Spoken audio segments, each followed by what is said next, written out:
بسم الله الرحمن الرحيم الحمد لله رب العالمين والصلاة والسلام على محمد خاتم الأنبياء وسيد المرسلين وعلى آله وصحابته أجمعين اللهم افتح عليهم في العارفين بالحقنا بالصالحين وجعلنا ممن يستمعون القول ويتبعون أحسنه. السلام عليكم ورحمة الله وبركاته, and welcome to all to this, which is our first set of lessons inshallah on this module, which we are going to be starting to do. It's a new module, and it's kind of it's an interesting one because it's building up on the simple idea of the application and the rules around fiqh and Islamic law.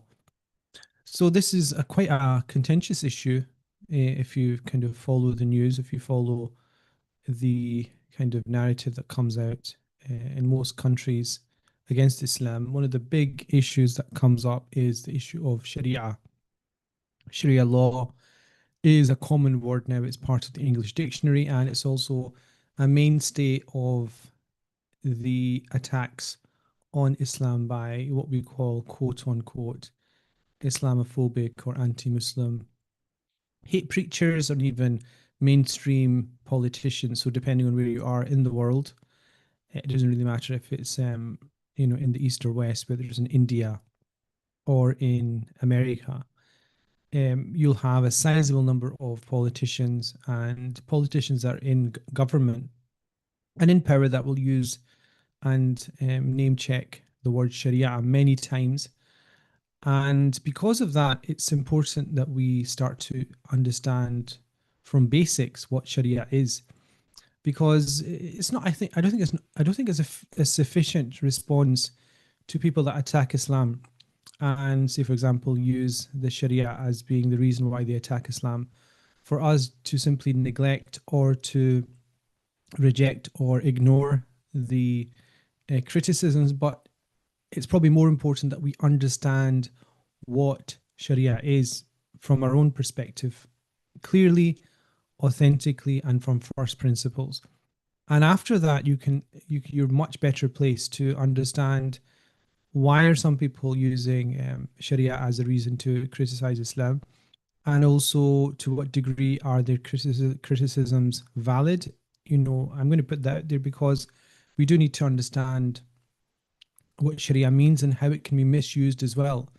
So you have to keep an open mind in all of these things, because we are here in this diploma course to educate you on the fundamental basics of words and terms and ideas.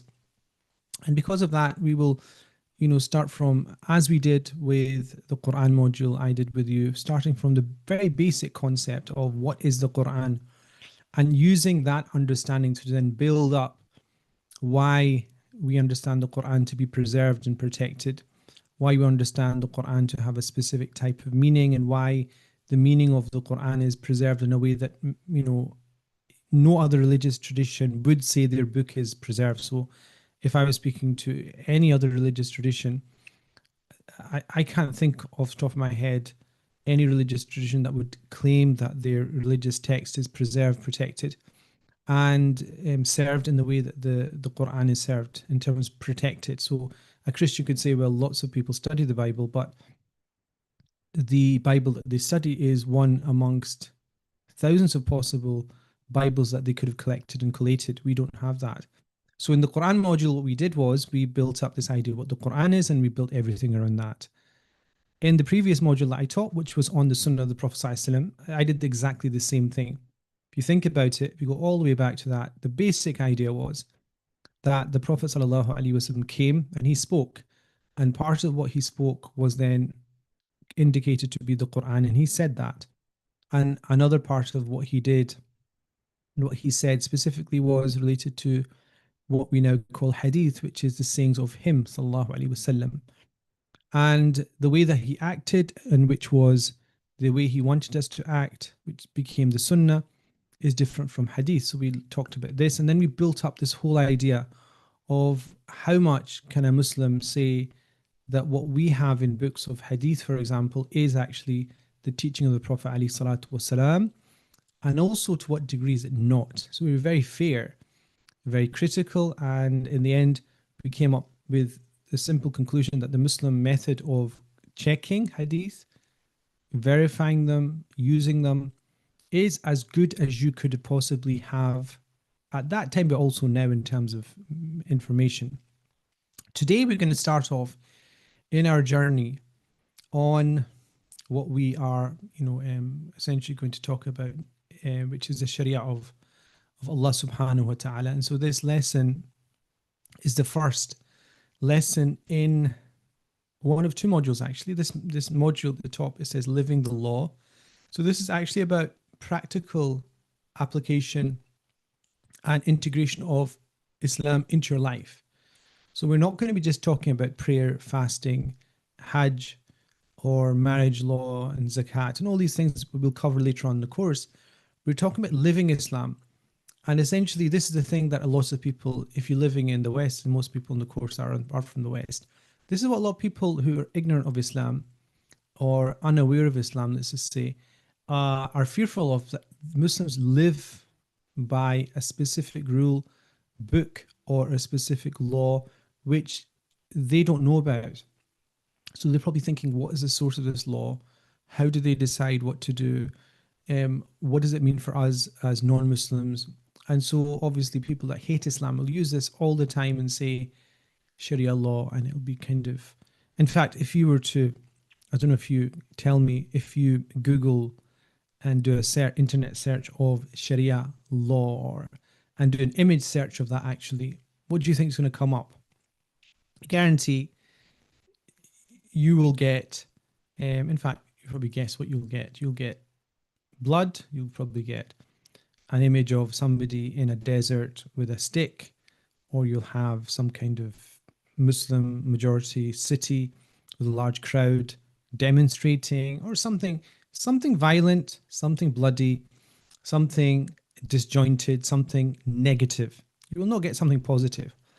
And so Living the Law 1 is essentially a module which is going to look at the background and the methods by which Muslims look at, or Muslim scholars look at, Islamic law.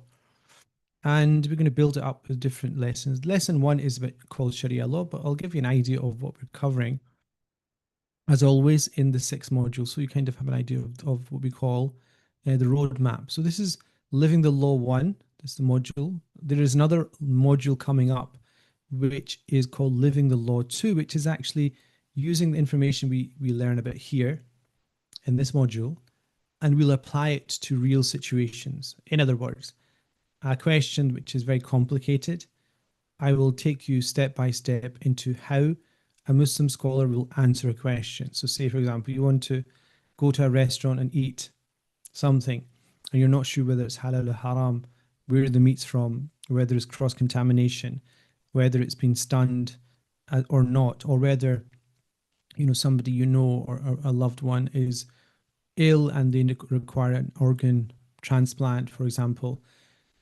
You would want me to answer the question, but you would want to understand what the background to the answer is and how we come to an understanding of the answer. So we'll do lots of case studies at the end of that lesson, which is, the module, which is called Living the Law 2. And you'll see it in practice. So you'll see the impact. And at that point, what you'll find is, a person who hates the idea of Islam or criticizes Islamic law or criticizes Sharia will be unable to criticize Islam if you're able to explain to them exactly what Sharia is, how it engages with all parts of our life, how it benefits not just Muslims but also non-Muslims, and how it helps you think about very complicated things, such as invading other countries and basic kidnapping other presidents and so on and so forth. That's part of law, isn't it? It's not something that's separate from law.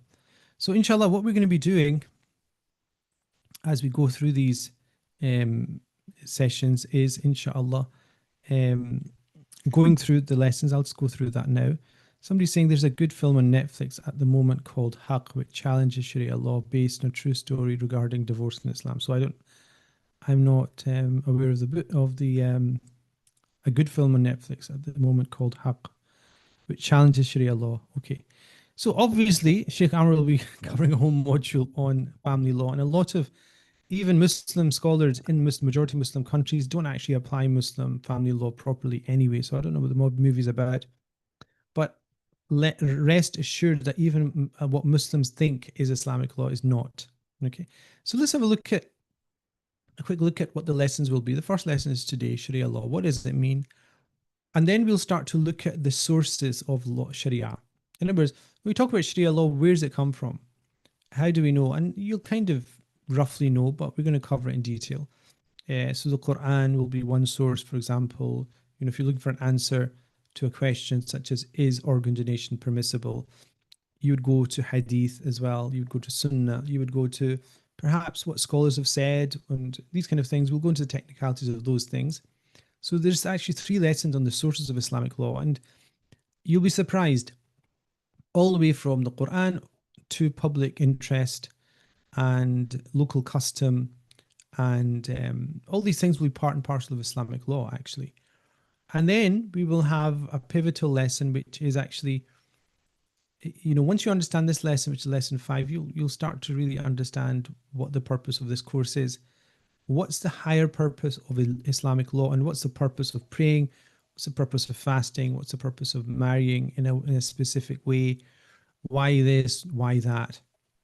Those questions, which is the why question, is going to be answered in lesson number 5, and in lesson number 6 we will have very practical rules of thumb, I like to call them, on how to find answers if you don't really have access to a scholar or an answer. There's actually shortcuts to understand exactly what the Sharia wants from you. So let's go into lesson 1. Again, what Sharia law? Again, it's about living it. So this is Sharia law, and living a Sharia law is all about challenges. And these are things that are not easy. So anybody who tells you that answering questions is easy doesn't know about Islam, essentially, doesn't know the complexities of the teachings of the Prophet ﷺ, doesn't know how the Prophet ﷺ dealt with different issues, which are very complex, and he dealt with them in very complex and very innovative meaning, kind of ways that you would not know about doing unless you were taught them, because he had, the Prophet ﷺ had a deep foresight. He had a vision where the society had to go. And so, for example, when wine was gradually prohibited, at each point people could say, well, why don't you just prohibit it? And there was a wisdom behind that as well. So I'll give you a couple of scenarios actually, and it'll give you an idea of what we're trying to grapple with in this module. For example, a woman called Zainab, just random name, herself, she's always been of the opinion that you can't donate an organ. It's part of your body and it's an amana, and God has told you to take care of the amana. She's always been against organ donation. And then all of a sudden, her father, for example, or somebody very close to her, is critically ill and is in need of a vital organ, say a kidney or a heart or a lung, something that is going to protect their life and preserve their life. Then all of a sudden that question, which she thought was black and white, becomes something that she needs from personal perspective to kind of negotiate. I'll give you another example. Again, this is controversial, but the whole point is, these are real scenarios that most people, I think actually all the people on the course and the class now will probably give me an answer right away. So say, for example, you've got a madrasa in a really rundown city in the West. It's got a small Muslim community, and it's struggling to, provide religious space, a mosque. It's really struggling. Financially, it's struggling as well. And there's many communities like that. It's a ghetto. The education situation is really poor. And let's just say for argument's sake, for about 5-6 years, they've managed to secure a large property on rent, which allowed them to teach Quran, have classes, have a mosque, have Jum'ah, but obviously they don't earn it and they don't have enough money to purchase it. All of a sudden, that building, which is perfectly suited right in the middle of the community, comes up for sale, but they don't have the money. It's going to be extortionate. Now, would it be permissible? I mean, let's just say, for argument's sake, that there was no means of gaining access to funds apart from a normal, conventional mortgage type loan, interest bearing loan. Would it be permissible for that to be taken out? Would it be permissible for a Muslim group or community or society to take out a interest bearing loan? And most people would, the knee jerk would be, no, it's haram, so nothing good can come out of haram. But then on the other hand, if the scenario is such that the mosque closes and the community dissipates and fractures and young children are not having access to Quran and a community space, sometimes you can't measure those problems. And what is interesting is that the Sharia, if you look at the works of Imam Ghazali, for example, or his teacher Imam Al-Juwayni, for example, in his book Al-Ghiyathi, he talks about exactly these types of situations, but in Muslim countries as well. And you and most people, even scholars, would be surprised at what they say. And from having audited lots of fatwas and read a lot of fatwas online, sometimes I do wonder where these scholars get the fatwas from, and they're so strict and so rigid. And it's as if they've not scoped out all the great scholars of the Muslim history. So these are scenarios. I mean, another scenario, say these lovely spring lambs. Obviously, we don't think of them as meat, but they are essentially going to be in some way somebody's dinner. Imagine organic meat or non-stunned meat. There are scenarios, lots of scenarios there that you could think of. So, for this example, Fatima is going out for a meal with her family. Before going out, they end up disagreeing where to go. So she doesn't want to go to a place, let's just say, that serves normal meat. She wants organic meat, but she also doesn't want meat that is stunned. So as we'll see in the course later on in the case studies, animals are stunned before they're killed, mostly in the West. Now, she realizes once she does her research that organic meat, in the majority of countries that have organic meat through mainstream farming, they put it as a condition that the animal also has to be stunned. So she's stuck. She is stunned by this fact. So what's she going to do? Is stunning permissible, even though you'd love to have organic free range? So again, this is a very challenging scenario. It's not simple. So most people will come to a course like this and say, oh, Sheikh, just tell us, can I eat it or not? Just tell me, can I sign up for an organ donation card or not? Can I listen to music or not? Just tell me the answer. If you're a Muslim, you should have the decency and the courage to try and understand, especially in this day and age, why, not just what. In other words, the short answer can be given, but then somebody else will give you a short answer, which will be the opposite, and you'll sit and say, why are they disagreeing? Well, why is somebody saying it's permissible? Why is somebody saying it's not? Well, the reason for coming to a course like this is that we will start to unpack all these things, and the whole purpose of the course is to start to get you to unpack everything so that you yourself, like say, for example, just something that came to my mind here, a flu jab, for example, some of the flu jabs are given in as jabs. Flu jabs are given as jabs, as jabs, and some of them are given through the nose, nasally. And the nasal flu vaccine is said to contain porcine, which is from pig, small amounts, and then you've got the vaccination, which is going to be given by jab, which is not. And so most people say, well, it's not permissible to take one which has got pork in it because you've got an alternative. But then, it's not that simple, because which one's more effective? Okay, let's just say One is much more effective, let's just say.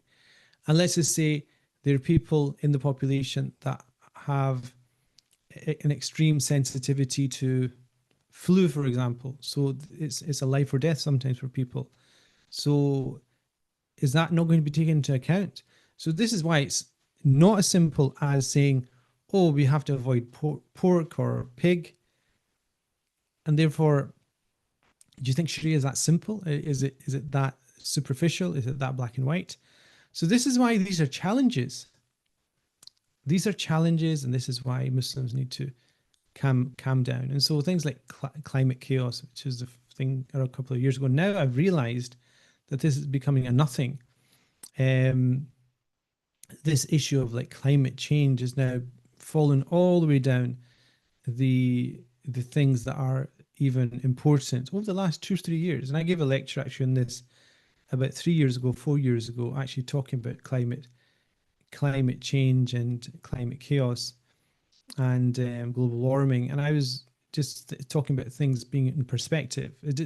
You can't just go on the basis that somebody says the world's getting warmer and then just parrot off copying what multinationals are telling us to do to lower the world temperature. It's much more complicated, and that's a Sharia discussion as well. How do you address those questions? So Sharia law is a very interesting area that we need to think about. So let's have a look. Any questions here? We're going to look at this question, which is what is Sharia? What is fiqh? Never Sharia, evil law, veterans first in America. That was MAGA. That was a long time ago, actually. So let's have a question here. In Parliament at the moment, there are serious discussions to ban halal meat in the UK as they're saying it's cruel with killing animals. There's a lot of support for this, but unlikely to pass as Jewish also killed in the same way as Muslims do. Yes, but a lot of Jews are not Jewish. They're not religious. So I think push comes to shove, the minority of Jews that do adhere to kosher rules might just become a minority and not eat. I don't know. This is very serious. That's a very serious problem, I think, that we need to think about. So we're going to go all the way into understanding the basic concepts, yeah? So basically, I want you now to think about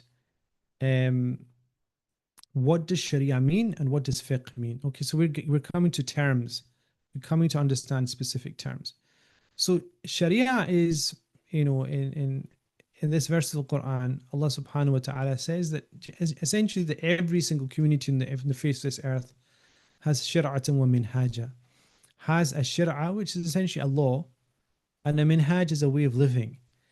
And that's everybody. I mean, I was watching yesterday morning the British Prime Minister Sir Keir Starmer, as always, Sir, being asked about the legality of one country invading another and taking hostage its president, which is a question of shari'ah, it's a question of law. And essentially the question was, is this not a clear breach of international law, shari'ah? Is it not a clear breach of international sharia? And it didn't require a question, it's obvious. Every single community has a sharia. The Jews, the Christians, the atheists, everybody has to have a law through which they live their lives. And sometimes it's religious, as the questioner said about Jewish law and kosher law. Sometimes it's not. You have to have a legal system. You have to have a means of adjudicating in disputes. Okay. So somebody drives through a red light on the road. There has to be a consequence to that. And so there'll be rules and bylaws and so on and so forth. So the reality is, if Muslims have a Sharia, then what's the problem? The problem seems to be that it's considered to be something that's violent until you understand the word itself. So if you go to the oldest Arabic dictionaries, and the one I've got, the oldest one I've got, well, no, it's not the oldest one is much older, but the kind of most extensive, which is by Imam Zabidi from Yemen, and his dictionaries, Taj al-Urus, which goes into, I think, the volumes, I have 42 volumes or something, and the volumes are massive. They're like 700 pages and they're A4. His dictionary, what does it say? Essentially, it captures what Lisan al-Arab says as well. Sharia or Shir'ah literally means the road that takes you to where the water is in a desert. So imagine you're in the desert and you're going to die. Why are you going to die? Because you're in the desert. You need water. You've no water. You're going to die. Okay, bye bye. You're going to die. And then all of a sudden you see a pathway, an opening, or a well trodden, road type or kind of passage that you see, and you take it. That passage is called Shir'ah. Why is it called Shir'ah? Because at the end of it, you find your solution. Now think of that. Sharia law is essentially a pathway in the desert which leads to the watering oasis. In other words, that's what Sharia is supposed to do. Now, if you think of that, we will come to this later on in the course, but essentially, Imam Ibn Qayyim al-Jawzi will mention this, but essentially, if somebody comes to you, a Muslim with a lovely beard, so a male, not a female with a lovely beard, but a man with a lovely beard, and a lovely, imama, turban, and looks the part of, the Khalifa, and tells you that Sharia is such a specific set of rulings, but when they're applied, they lead to death, destruction, and mayhem. You don't have to be a scholar to realize that what that person thought was Sharia is not Sharia. Doesn't matter if he quotes you Quran, doesn't matter if they quote you Hadith. If the application of those things leads to destruction and tyranny and oppression and injustice, Ibn Qayyim al-Jawziyah says what I've just said, which is it cannot be Sharia because it goes against the very purpose of Sharia itself. And so that's what Sharia means in the dictionaries. But in a technical sense, when we use Sharia, what it means is it's a broad thing that commands the prohibitions, the general principles of justice and equity and mercy, which God has obliged mankind with. That's Sharia. So you'll find buying and selling, marriage, divorce. You'll find it in praying and worship. You'll find it in charity, everything. Things you're commanded to do and things you're told not to do. وَلَا تَأْكُلُوا أَمْوَالَكُمْ بَيْنَكُمْ بِالْبَاطِلِ. Do not eat one another's wealth unjustly is a command. Oh, sorry, it's a prohibition and command. But this is all so that you get to the end, which is an oasis where you have water.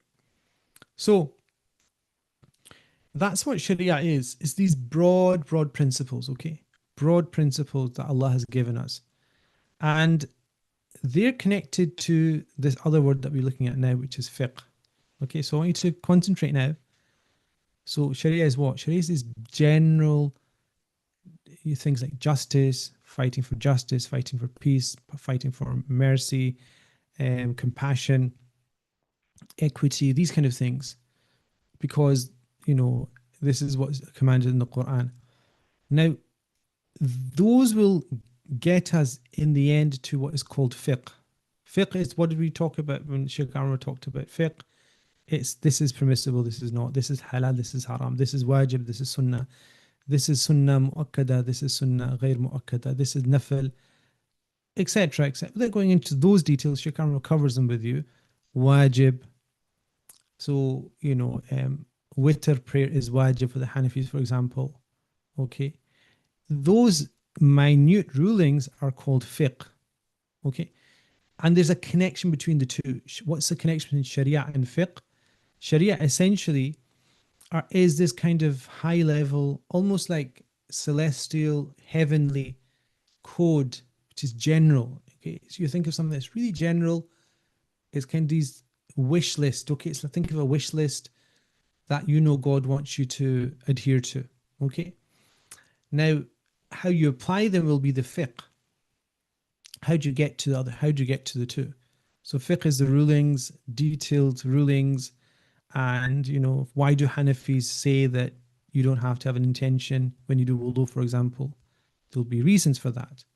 Even though they say it's sunnah, they don't say it's an essential part of it. Why do they, for example, say that a woman's menstruation is between 3 days and 10 days, for example? What's the proofs for that? That's the detailed rulings. So you've got the Sharia and you've got the fiqh. Okay, Sharia is the wish list, general universal principles. Fiqh is the detailed rulings with all the proofs. How do you get between them? How do you get from the big, the what they call the headline wish list to the details? It's called usul al-fiqh. Usul al-fiqh is essentially the method that is used, the principles that are used to gain fiqh, to arrive at fiqh. And essentially, this module will start to look at this middle bit. The middle bit is really essential. How do you get to the fatwa? So if you go on YouTube now and Instagram, you'll have flick, and you'll have all these people giving fatwas. And now it's like almost, I don't know, the jury's out for me on scholars going on and answering questions really fast. The jury is out. Yes, it is, because I've watched some reels of some scholars answering questions, and it's partly comedy, partly partly comedy, partly entertainment, partly knowledge. But the knowledge, I swear to, no, I won't swear to God. I'll just say, I don't recognize. I have to be very honest. I don't recognize it as being useful. In between a cat meowing and some weird music video and some comedy sketch, you've got your scholar. I mean, for me, the jury's still, I'm not sure about this kind of stuff. But those answers, short answers, without giving reasons or without giving it the proper context, is actually very, very destructive. Okay, so I'll just say that very clearly. So imagine, let's just say, somebody, is music haram, Sheikh? A'udhu billah. Next. So there we go. I mean, is that useful? I would say it's not useful at all, which is why you're on this course. So anyway, usul al-fiqh is the method. Now, what we have to then start to now do is think, okay, who are you going to rely on for the answers now? We got all these scenarios, organ donation we had the meat scenario, we had the person, the mosque, Islamic center, you had organ, what else we have, like climate chaos, and these are all complicated issues. So how do we deal with those, and what does the community do to deal with those? So there's different ways you can approach this. The most popular, I think, nowadays is just to stick your head in the sand. So essentially what you do is what I call the ostrich approach, which is, organ donation? What organ donations? We don't donate. And nobody needs organs anyway. Come on, let's just pray. I mean, it's a very soothing position, but it's useless, because I don't think there's any situation where Islam or Muslim scholars of any repute would have justified that. The second one would be, and this a lot of Muslims like this because they say, well, this is what we should be doing, is let's just build enclaves. Let's just build small pockets of Muslim societies in larger societies. So, for example, a large city like Toronto, New York, you've got Chinatown, let's have Muslim town. You have Little Italy, let's have Little Muslim city. It sounds perfect. Your own schools, your own butchers, your own everything you have, your doctors, everything. But essentially, was Islam sent just for Muslims? That's one thing. The other thing is, in today's day and age, forget actually living in a city, a non-Muslim city, and having a small enclave. You're living in a majority Muslim country. It's almost impossible to shield yourself from the outside world, even the West. And so this may be an initial go-to, and a lot of people feel security in it, but essentially the disease, I mean, it's like COVID. What the disease that lived outside is going to come in at some point. And you need something much more dynamic. And the dynamic solution is the third one, I think, which is essentially what scholars actually throughout Islamic history actually did do. Like Imam Shafi'i. And if you attended the course I did on Sunday, the 3 sessions I did on Sunday on the what was it called? The tradition of the scholars. I looked at Imam Shafi'i, Imam Ahmad, Abu Hanifa, Imam Malik, all of them, radiallahu anhum. They essentially, what they did is they created methodologies. And methodologies that meant that they never lost their religious identity, but that they faced up to the challenges of society generally. Um, in a sense, you're in this all together, and I think that's basically where we are as a community. Let's look at any questions that are coming up here. um, so let's see. So as we always have, somebody actually asked about one of the scenarios and asked for the answer. So if you were listening to the question, also to my kind of introduction here, the point is you need to know you need to know this module, and then you need to then apply it. And one of the case studies, inshallah, is actually on that. So the person says, falling back to the scenario, is it permissible to eat chicken which has been stunned and then slaughtered? What's your opinion on the sheikh? So if you go into my Instagram, you will see me answering that in 5 seconds. I do have an Instagram, so I've not answered. I'm just joking. What's your opinion on this sheikh? This is a question I have had for a long time, since most restaurants I've heard about do this to animals, but I'm not sure if it's halal, so I avoid it. So what I would advise you to do is continue to do what you're doing until the lesson comes up and we discuss it in lots of detail. Essentially, otherwise, what you have is, Sheikh, what do you think? And I give you an answer. And then you go to another Sheikh and say, Sheikh, what do you think? And they give you a different answer. And then another Sheikh. So you're going to keep going around in circles. And the issue of usury, mortgages, organ donation, there's thousands of questions, or university loans, student loans, all these things, vaccinations. There's an unending. I mean, I did a course. It was last year on the fiqh of life, which was like the 101 top questions that people ask. And you have to look at the principles. You have to look and understand exactly what's happening. So any other questions, you can pop them in as I'm teaching. But anyway, as I said, these are complicated issues, and simple issues, you probably know the answers yourself. Yeah. Simple issues, you will know the answers yourself. But we're talking about complicated ones. So how do we address them? The way that we address them is one of two things. You have one scholar who you think is knowledgeable enough and experienced enough and has enough knowledge of the insights into science and scientific method and research and so on and so forth, that they understand, like, for example, what stunning requires biologically and in terms of the life of the animal, for example.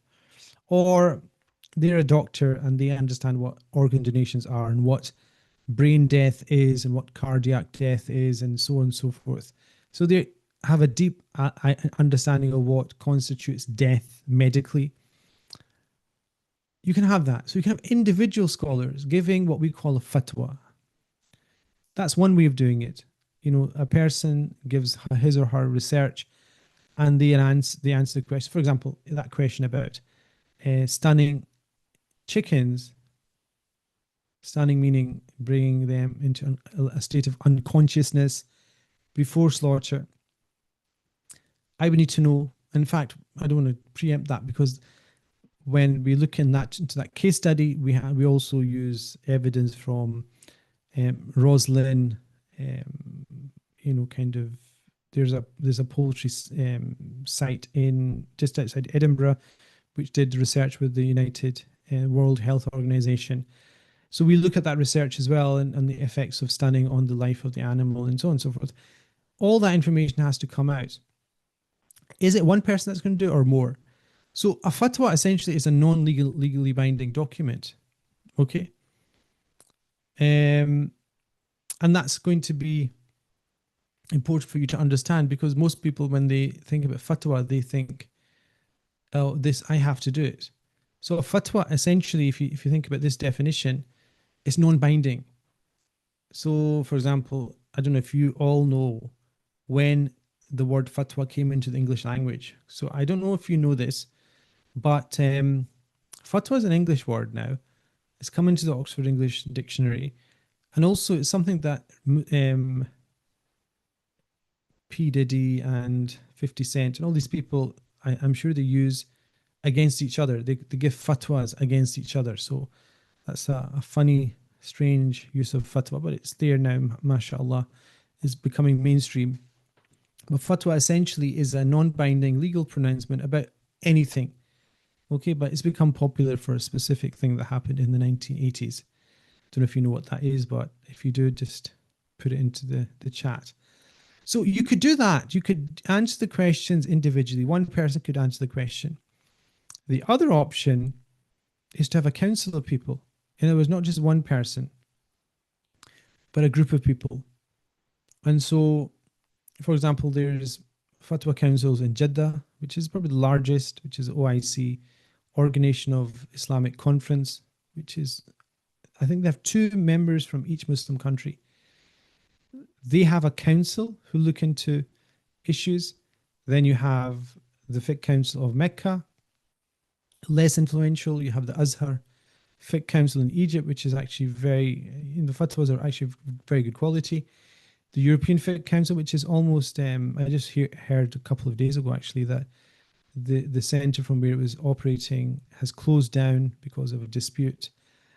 Anyway, so they're not as active as they used to be. The Fiqh Council of India, the Fiqh Council of Jordan, the Fiqh Council of Syria.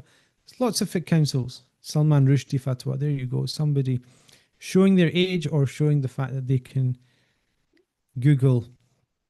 Yes, Salman Rushdie, the incident there led to what was called a fatwa from Ayatollah Khomeini, and then the word became common English usage. Alhamdulillah, the Islamification of the West. The councils essentially bring together lots of scholars and also experts. So, for example, if somebody said, "What's the score with organ donation? What's the fatwa?" I will say, well, it's very difficult for one person to answer because they'll have to be an expert in medicine, they'll have to be an expert in medical ethics, they'll have to be an expert in Islamic law, and they will have to be an expert in applying that as well. All those things together are very difficult. So they have councils. So, for example, the question will be asked, and you'll have a panel of like 6 medics, a couple of people who are experts in medical ethics, and there'll be about 5 or 6 scholars that will provide their input and their research. That for me is a much better, safer way of looking at things than just one person answering the question. Like myself answering the question is not as good as a council of scholars looking at it and giving an answer. So remember, these are all new issues. We're not talking about, oh, what do I do if I break my wudu on an airplane? Well, that is a kind of modern issue. But let's just say, what happens if I break my wudu and I don't have enough water to make wudu?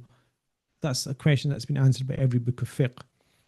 But we're talking about really difficult issues and situations which are new, which have never been dealt with before.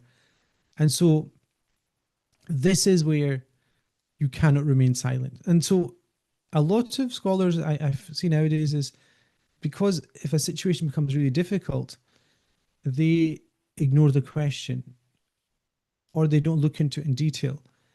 But the reality is, from the first community in Qasim ibn Abdullah radiallahu anhu, was one from the Tabi'een, even from that time, they would be approached about questions that they never had thought about ever. They'd never heard about, but they had to answer them. He said to the people, you ask about things we never asked about, you quarrel about things we never quarreled about.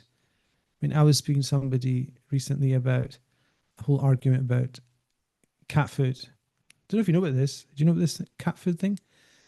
Anyway, I wasn't arguing. It was just like an issue I never thought about. And then somebody else messaged me about this issue as well. And then I was like, over the last 2 months, so many people have asked me about cat food. So for me, I would say what Qasim ibn Abdullah said, you ask about the things we never asked about, you quarrel about things we never quarreled about, you even ask about things which I'm not familiar with, but if we did know, it would not be permitted for us to remain silent concerning them. So this is it. Welcome to the land of the scholar, where every day is a new day, and there's a new dawn as well. And it's not always the best situation that we have. these new occurrences, these new legal issues are problematic, but sometimes they just like, I was asked, about a situation where there's a person who's interested in Islam or was a Muslim previously and then left Islam. And when they left Islam, they transitioned their gender from male to female.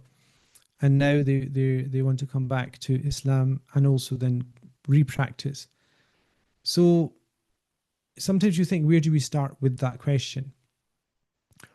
But the reality is you can't ignore it. You have to address it. You have to analyze it. You have to go through principles. You can't just say, it's not a simple answer. And Umar ibn Abdul Aziz radiallahu anhu, he said that new issues that start to appear in a manner directly corresponding to what people create through their transgressions. So a lot of times, like look all the financial issues, all the questions of financial contracts. Sheikh, is this permissible? Is it not? Like, why society got to that point where you're creating debt-based currency, and all this is transgression. But you can't just create a Muslim village and live in it and not expect it to affect you. So this is essentially where we are going to start to look at the sources in the next kind of couple of minutes, just to kind of wrap up our lesson today. But the important thing is there's no such thing as saying, oh, we don't know, or there's no ruling for this and, we're going to ignore you. So for example, that scenario of a transgender, you can't just tell them, sorry, we don't cater for this and you have to go away. You can't become Muslim now because you've done X, Y, and Z. Why? Because there's always going to be a ruling. There's going to be something that God, in his infinite knowledge, knows about something. And it's the task of the scholar to try and find that out.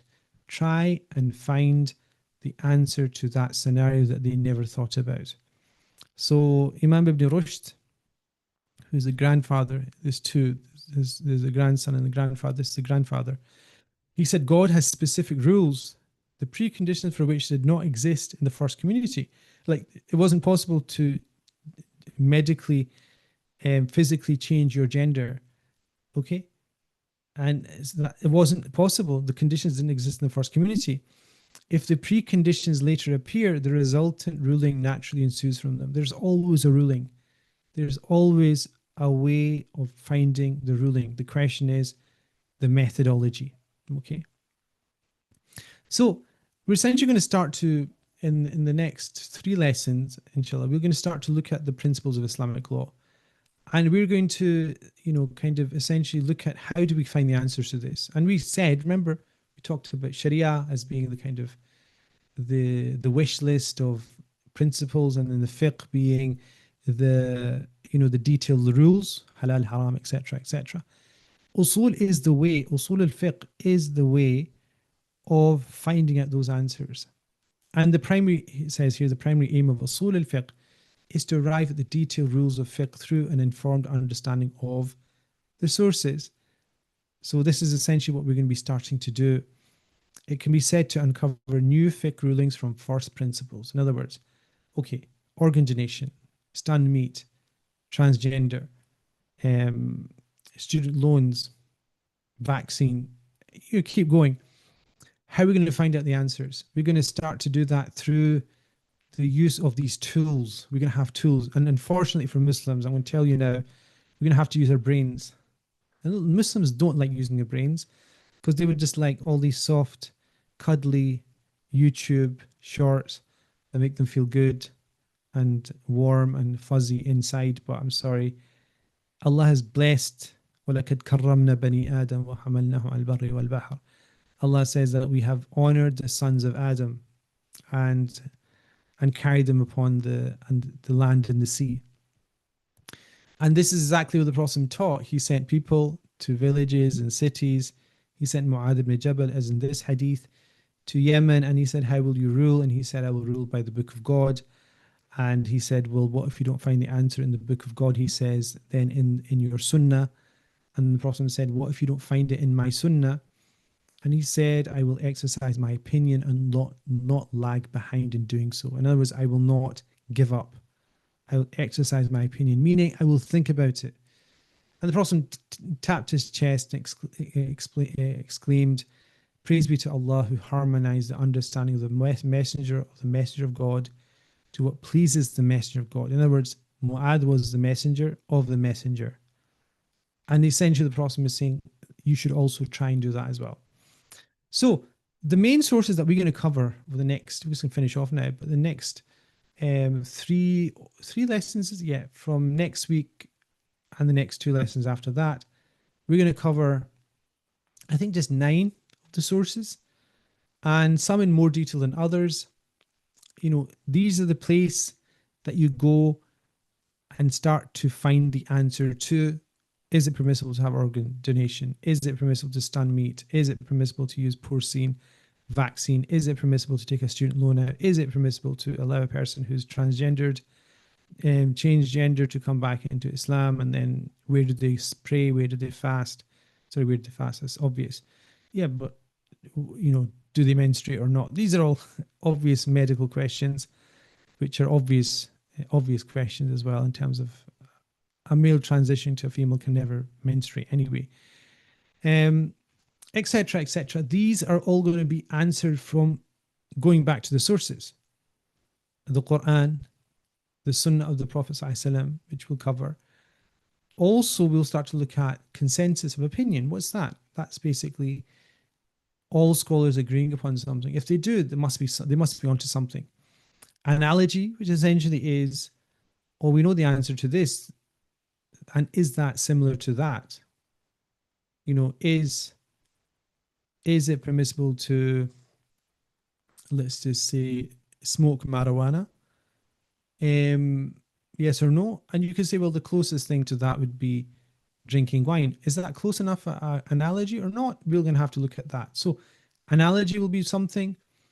Then we'll have something called juristic preference, which essentially is, in very tricky situations, the scholar has to use a number of devices to find the answer. So there becomes very interesting. Public interest. You're probably thinking, what's public interest got to do with Sharia law? A lot. You know, a lot of this has got to do with al-maslaha al-amma, or al-maslaha al-mursala, which we'll talk about later on. And then you have things like local custom. You're thinking, oh, we just come at Christmas period, and you're thinking, how can Islamic law possibly look into local custom as being relevant? And then blocking the means to harm. So one of the principles of Islamic law is blocking the way that harm is caused, even if the way itself is okay. If it causes harm, we stop it. You're thinking, what does that mean? It basically means, the classical example of that was Imam Malik radiallahu anhu forbade and made haram the selling of arms and weapons and swords and arrows during the time of civil war. It was permissible to sell it, but during civil war, he said it's haram to do it because it will lead to harm. And the last thing, presumption of continuity, essentially is everything is as it is until proven otherwise. You're innocent until proven guilty. There's lots of applications of that. We'll look at that obviously in detail as we, you know, come towards the end of the module. Okay. So anyway, we've kind of finished the slides. I'm going to come on to the questions now. There's a couple of questions here. So let's see. Okay, let's just see, where did I stop? How do you integrate in this society without losing your values? We've been integrating since we were born, and when we live amongst the people, we appear rude if we tolerate isolate celebrations, etc. So this is a very good sentiment. Actually, I understand exactly what it's saying. We've been integrating, assimilating. These are all terms in what we call in sociology, which mean essentially nothing. I mean, the point is, you should be principled. Like, everything you do should have a very strong principle behind it. You have good, strong values. You have good, strong principles. Because in a society which is losing its principles, I mean, if you look at I was looking at politicians and their response to the situation in Venezuela. There's no principles. There's no morals, actually. There's no values. It's all about utilitarian, Machiavellian, consumption and destruction. It's all about utility. It's all about consequential philosophy. It's all it's about. So we have to stick to very strict principles and values. Okay, and integrating doesn't mean assimilating to the point that we disappear. Okay, it's a process, and I think one of the big problems, I think what you're pointing towards is Muslims have not done it with good leadership. I think this is a big thing. They've listened to so many strange voices that they've either become really extreme on one side or the other. And that balance, وَكَذَلِكَ جَعَلْنَكُمْ أُمَّةً وَسَطًا, and God said that in this way we've made you into a middle nation. There's too many extremes on the liberal and the extreme right of the Muslim religious spectrum, which means it's really difficult. So I would advise you to keep calm. Somebody says, Sheikh, what are the principles of organization to family member? So as we'll see, if there's an issue now, it's permissible, but that's me giving you the very answer that somebody else will say it's not correct. So the principles, we have a case study. Let's just say we have a whole hour of discussion on that. You say, well, I don't need an hour. You do need an hour. Otherwise, your whole life you'll be in this, problem of not understanding why something is permissible or not. Somebody also says, you may have answered it on the course of the weekend, but I wasn't able to make it due to work, but I've caught up on half. But how come there are only 4 madhabs that have come about, as I'm sure more scholars from that time had developed methodologies too? Yes, and that answer that was answered in detail. So I don't know if I'm going to repeat that. If you go back to the course, you can have a cup of tea, sit down, and you can listen to it. If there's any questions on that, you can come back onto this. But remember, there's a forum. You can put the question in there as well. But watch the answer, very clearly responded to. Somebody else is saying, isn't there supposed to be a Muslim body of scholars conversant with the Sharia and can then develop these methodologies to address contemporary issues of the masses? There is supposed to be, yes, there is supposed to be. There's supposed to be a lot of things. Unfortunately, those things that are supposed to be there aren't always there. And I'll tell you another into wee secret as well.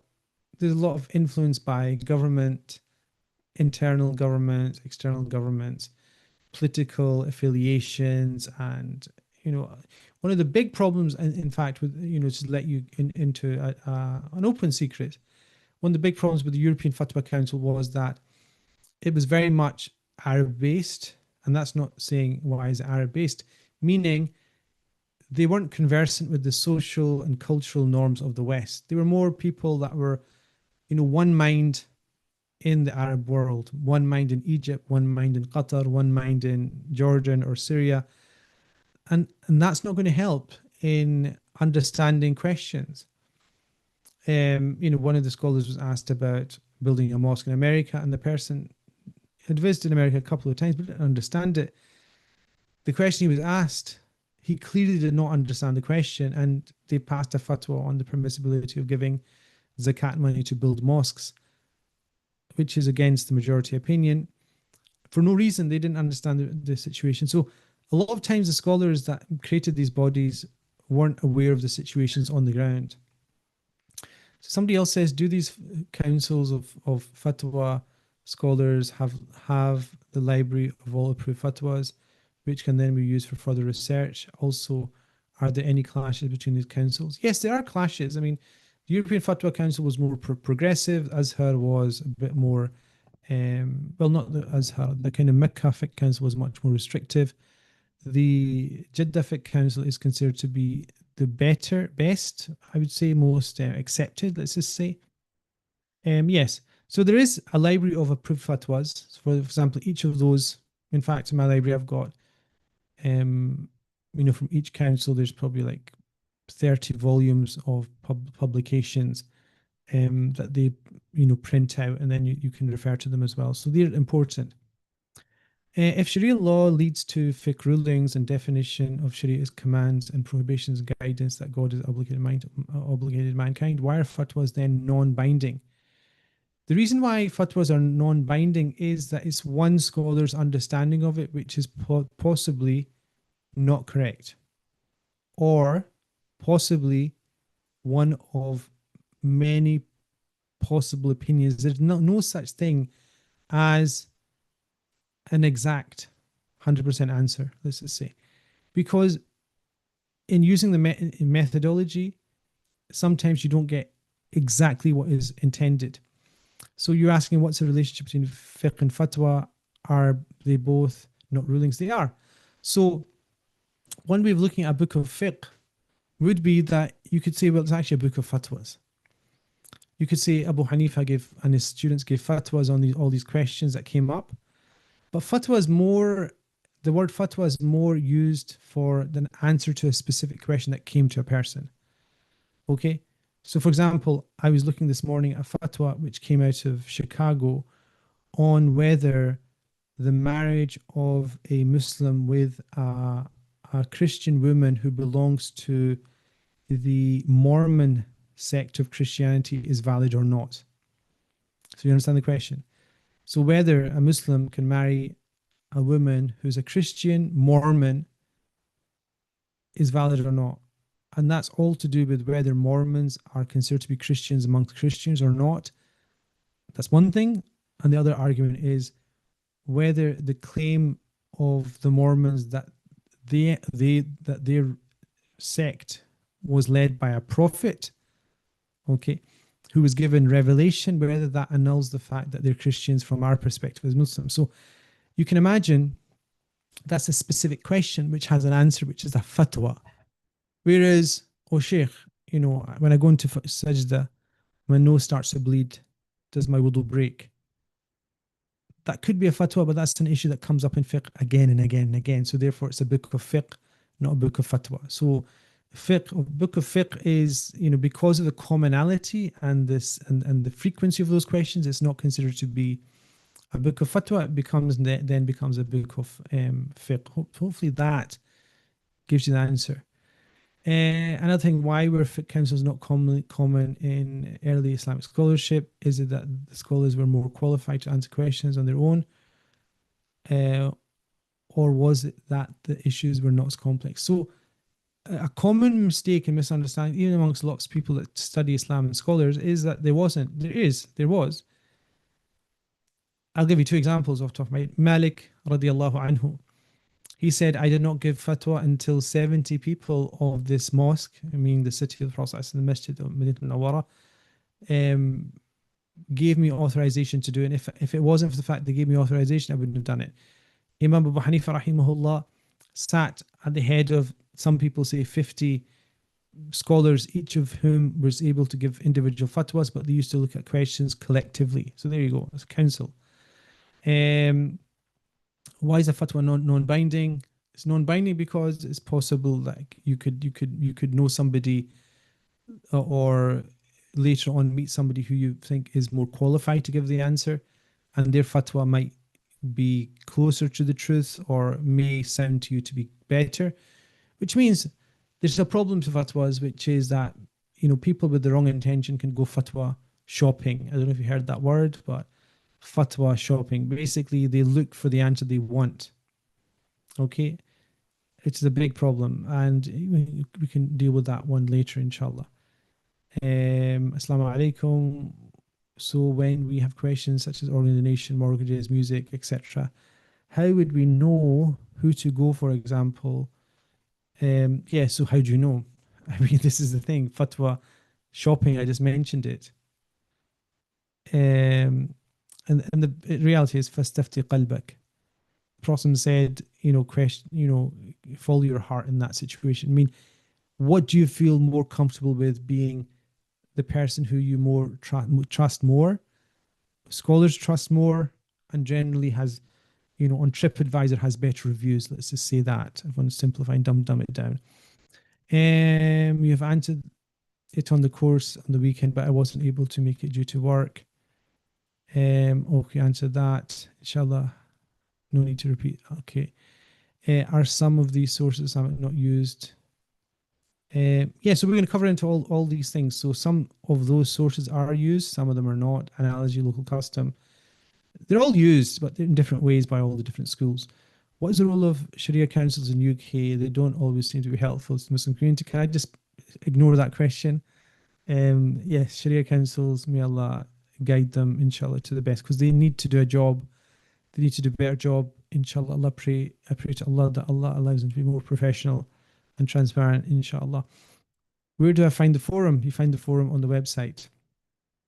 When you log in, somebody, okay, somebody, okay, if a fatwa is non-binding, do we not become sinful as a layman to not follow it?